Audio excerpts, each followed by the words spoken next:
Hey everyone, it's Reed here, and we're doing Solar Components 101, and today it's batteries! Your vital component to energy storage. Because if we're doing stuff, we want to provide our house when off-grid, when everything else is down and running, need a way to store that energy. Vital component. Now there's other ways besides batteries to store energy, but we're focusing just on batteries in this episode. And we're doing just the overview of the various types of batteries. Let's start off with the old school side. One of the older ways that's very common in solar, still used today very commonly, it's very economical and used all the time, lead acid batteries. You find them everywhere. Darn things, very ubiquitous. I mean, almost every car has a lead acid battery. And they do store energy. And they do work quite reliably. However, there's lots of trade-offs like that. Let me show you an example of one. Okay, here's a lead acid battery. This one's 12 volts and 100 amp hours. And it's heavy, so let me put it down. Now that's actually the smallest lead acid battery I had around that I could pick up and show you guys. The ones in my solar battery bank, they're L16 group. They're large. They weigh about 175 pounds a piece. I probably would fall over trying to hold the thing up and show you guys on the camera. So I'll just show you a quick picture. Yeah, so there's what those ones look like. Now, those type of batteries here for lead acid, they're called flooded lead acid batteries, meaning they have lead plates, okay, put in there, and they're surrounded by sulfuric acid, which is at a specific concentration that we call battery acid. You know, it's the electrolyte that works it. Now, it's a reaction between the lead, sulfur, and everything like that that generates the electricity. Now, in the flooded category, there's actually two different types that you're going to see. Like the ones in your car are what's called a starter battery. They actually are thin plates, real thin, but they can generate a lot of current for a short amount of time. That's what turns the starter motor in your car to get it going. Those not good for solar storage and solar power. Do not go out scavenging those in the end of the world to make your solar system with. You're going to need a huge pile of them to even store any reasonable amount of energy. It's just, no. You better melt them down to redo it. The one I showed you, what's called a deep cycle flooded lead acid battery. Those have thicker plates. There's a big difference. We will get into it deeply when we do the flooded lead acid battery in-depth video. That'll be coming soon. Now let me show you another type of lead acid battery. Here we go. This is a sealed AGM battery. And actually, I haven't seen an AGM battery that isn't sealed. So they're probably all sealed. AGM stands for absorbed glass mat, and it is also a lead acid battery. In this case, the acid isn't free to flow between the plates and all that. It is absorbed into a glass mat. Nice thing, darn thing isn't spillable. Yeah, they don't leak acid, so they can actually be sent on aircraft and transferred that way. They're quite safe, very usable and stuff like that. The only downside, they tend to not last as long in terms of cycles. They usually have a shorter cycle life and such. Now, the other thing, though, the interesting the difference between like AGM and the flooded is the AGM is more efficient. You get about 95 to 96% of the energy back that you put into it.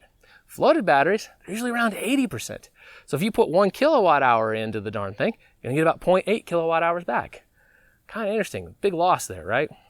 Yeah, there's trade-offs, always trade-offs. Now, one of the other more interesting lead acid batteries that is newer, much newer, is called a lead foam battery. I don't actually have one. I would like to get some. I've found a place a couple sell them and stuff like that. I'm really interested to try one like that. It's lead that is sort of at a carbon foam shape, and then it's got little tiny pockets of the acid in there. And apparently it's very efficient. And it usually runs around 98, 99% efficiency. One of the other very interesting things about the darn thing is it doesn't tend to sulfate, apparently. Also, the pockets, they don't form the crystals very well. So they stay really well. So the battery can work on partial states of charge and has a very good cycle life. And it's very economical. Looks like a very good competitor if you're looking for a good, strong battery to use in your system that could be sealed, doesn't require maintenance and all that, but it's not hugely expensive like lithium. Yeah, I'm going to be getting some to play with and double check and do some deep, in-depth reviews on those things to find out all about them, because that looks like a big win for a lot of people because we're all on budgets, right? The lithium batteries can be a little pricey. Now, speaking of lithium, let's go into it. Let's jump right into lithium. Here's lithium. Here's a lithium battery. This is a pouch cell, okay? They often call this lithium polymer. I don't know why they call this lithium polymer. It's not really lithium polymer. Lithium polymer has to operate at elevated temperatures. It's a special type of battery, different chemistry. This is not lithium polymer, but it's a square pouch cell, but they often label these lithium polymer. Don't know why, okay? Now I got a whole bunch of these cells. I got thousands. I'm not kidding. Thousands of these little cells I got from surplus, from a bunch of scanners that were used in service, and they decided they're going to upgrade them so they're barely used, so these batteries have barely been touched. I'm going to build a solar battery to run my house out of thousands of little tiny cells. Yeah, sounds crazy, but you're going to see it. I'm going to teach you all about it. Now, interesting thing about lithium, right? So this is standard lithium, right? See this thing up here? This guy right here where the wires are? Circuit board. Yeah, there's a circuit board right here. Yeah. Okay, what's up with this circuit board? Battery management system. Lithium batteries, they require special care, electronics, to make certain they don't get overcharged, because boom, you've probably heard about the fires, and it's a metal fire, not something to be toying around with, not a joke, not something. The other thing is, if it gets discharged too much, the battery just ain't going to work at all. I mean, it's just dead. So they actually have to have electronics actively managing and controlling these batteries, and it's really important. Now, in certain conditions, you could probably run batteries without them, lithium batteries. I just wouldn't recommend it, right? So this is one, pouch cell, lithium polymer, right? Now, the standard voltage on this is, when it's fully charged, 4.2 volts, and then when it's fully discharged, it's 2.8 volts, and standard operating is about 3.7 volts. Yeah, for the little thing. Lead acid, 2 volts. Yeah, now, don't worry about that. Let me show you another type of lithium battery. Here's another common one. 18650, right? Real common lithium battery. This is lithium ion, so 4.2 volts fully charged, 2.8 fully discharged, 3.7 normal operating, right? Yeah, real common. You see lots of these things. Now, believe it or not, like the Tesla, just like that, they had thousands upon thousands of these batteries to make their battery packs, stuff like that. So there you go, little things, thousands of these. And guess what? They also had electronics. So they had all these all wired in, and they had a big electronic system to manage and control how these things are charged, discharged, heat, everything. Really interesting on that. It's like that. Now let me show you another lithium battery here, okay? This one is about the size of a D cell, a bit longer than that, okay? And this one's an LiFePO4. Yes, and if you're like, what the heck did I just say? Put in text down here. There you go. That's what I said. This one is a different chemistry than the other lithium ions I showed you. This one operates at a different voltage. 3.2 volts is its standard voltage.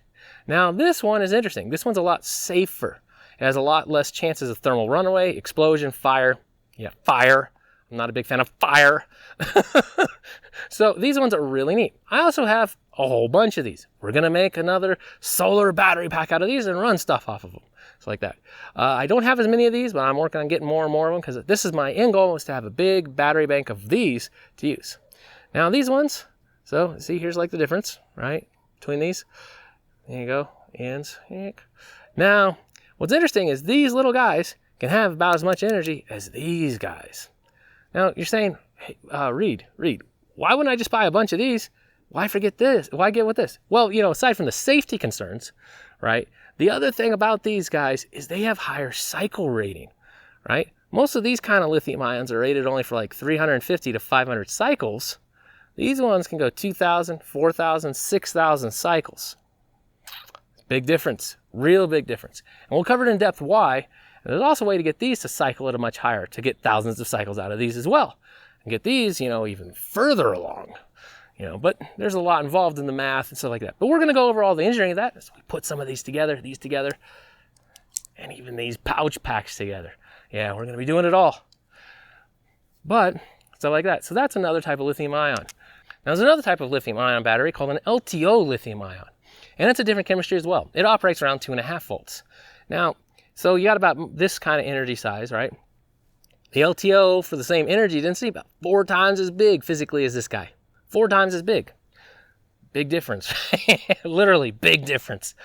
But they have a ridiculously long cycle life, supposedly. I'm very interested, and I want to test these things out. So will you get like 25,000, 30,000 cycles out of these things? That'd be making a battery that could last 50, 60 years. Build your house, and you're set. Very interested in this. I want to get some and play with them. Now, like all lithium batteries, all the ones we've talked about, they all require electronics for BMSs. And I say require, there's an asterisk, or you could call it a yeah but, right? Yeah but. All right, generally, you're going to want the electronics. Under almost every condition, the electronics are vitally needed in case of catastrophic failure, which can happen. Catastrophic failures can happen in any system. So we have breakers and fuses and all that other stuff everywhere. The BMS is sort of like that sort of function, is to shut that stuff down when things go wrong. Without running with it, well, fire. That's the big one, obviously. There's other conditions, but fire is the primary one you're probably worried about and dealing with here. Another side is, catastrophic damage to the batteries where they can no longer be used, and you toss your $40,000, $50,000 investment just right down the tubes. So the BMS, yes, important. Now the other thing though is battery management systems, they're power electronics. These things fail. They often fail over time. They're pretty much guaranteed to fail. If you're trying to build something that's going to last 50 or 60 years like I'm talking about, well, we need to be able to service those things. We need to be able to go in and replace circuit boards, replace cells, and do things on it. Most of the lithium batteries we see out there, well, they don't do that. More on that later when we go the deep dive into lithium batteries and their chemistry. But I have a plan for this and a product and stuff like that. And eventually, you guys will all hear about it, and I'll have something to show you guys. Now, in the solar system deployed and set up everywhere, we're seeing a huge pile of lead-acid batteries and a huge pile of lithium. And a lot of people are switching to lithium because they love the idea of not having to do anything to these batteries. They're maintenance-free. They're sealed. They don't have to do water and all this stuff. The electronics manage them. They tell them what's going on. They have all this amazing information. Now, if you're talking about, everything going apart, grid down, things fall apart, you need a lot of spare parts, or you need to be able to make your own stuff, or you need something that doesn't require the electronics. Lead-acid, right? Now, but there's other batteries out there. And it's a smaller percentage, but one of the other batteries that's also had a lot of interest is called a nickel iron battery. These have a ridiculously long cycle life. We're talking, 25,000 cycles. So on par with that lithium I mentioned. But these don't require a management system, and they're very good about handling lots of abuse.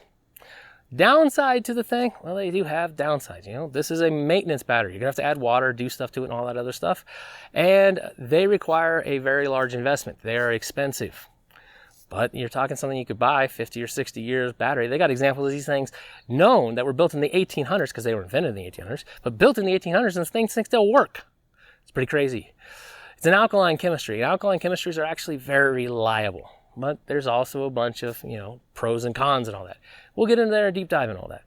But this is the introduction to all the various battery types in solar. I hope you've learned something. Hope it gives you thinking. And we will be doing deep dives in every single one of these to let you know, and then start building battery banks and show you everything going on.